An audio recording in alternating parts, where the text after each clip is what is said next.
Tóca siad ceann scipaí beidir. Sin díoc an tú sin rovinnig Barry O'Mahony. Seach lábha an chulbáir Cúil Irra. Tuair sé faoi dheis ó do chud lábha ó lína 4 méadar. Agus tá an chéad scór go chlufa le cheadais na hÉireann. Am sé ó nibert a cúlbáir. Fada le Cal Doran i d gúsáid lehéad na parkin seo trasna go fada le Cillian Dunn. Seach an tuairt faoi scór Dunn i drón na sprice. Agus tá an ceann sin seolta go hálan ar an trasna na Cillian Dunn agus támad ar chó scór. Doherty. Iesige leor a churchan cín go dtí Ross Doherty ach nes seo agin Niall Murphy in chéadéireach waisiú the job agus sin atá sa bhíadach ag Niall Murphy scór glóta. Mark McDaniel sa mé an na bhil an bóta sin agus sé can ó Callahan in isise dá takeí amach chun an kick se a hóigeal ón talla chun cúla a chur gáfuointe chun tosach ónú midig ribh le hama. Ní kickró wahabín sin churbe ach beidir gan éibre se amachto le Doran agus tá Cal Doran hééis sin léire a chur tar an trastab an tá dearagéir mar ní kickró a bhí amach tóca sé ceann sin. Bunk nachfuil a plán B acu faoi láthir ní léon duine chat le luas mar a dúirt mé chun an líne sin a bhrise do bhór sin cá si be fear amach a thaobh glúiseach ó scór an imirt agus níl sin a hála dó faoi láthair.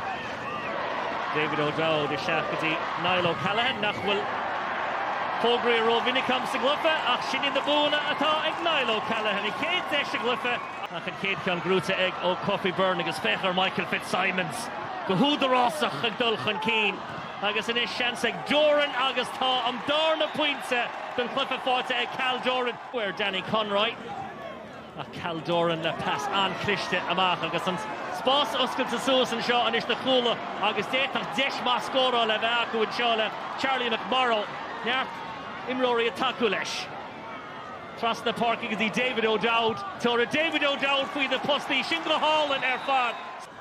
Sin a Ross Doherty. Eis go dtí an tonadí Higgins. Keelan Cawley.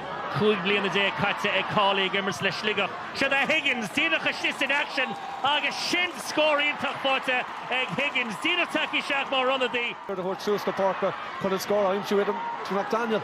Honey with John McPartland in sin tá géire go mechtulchar ag imínse agus tá by dead faoi lochid agus sin ceann ordo Doherty na muir cúla casúil Irra agus sin pointsa inspiráideach fáte sin ag Ross Doherty sin a ghlach a Beidir cumad an léir a fa cúpla nóid nó cúpla second cum rud ag an eile cruthú ní ra sé mór in ar fór leis a gan a fas a bhhart fácailte ag Keelan Cawley ar a glufa passaltisteach ag a siúd anis seans ag Murphy a walk a shot 3 points into the Forde. Tabi Shirali, Tuck Cliffan, Niall Murphy, hit a score as a Kayla Fota, egg for him John McPartland. From both the Shugati Duffy.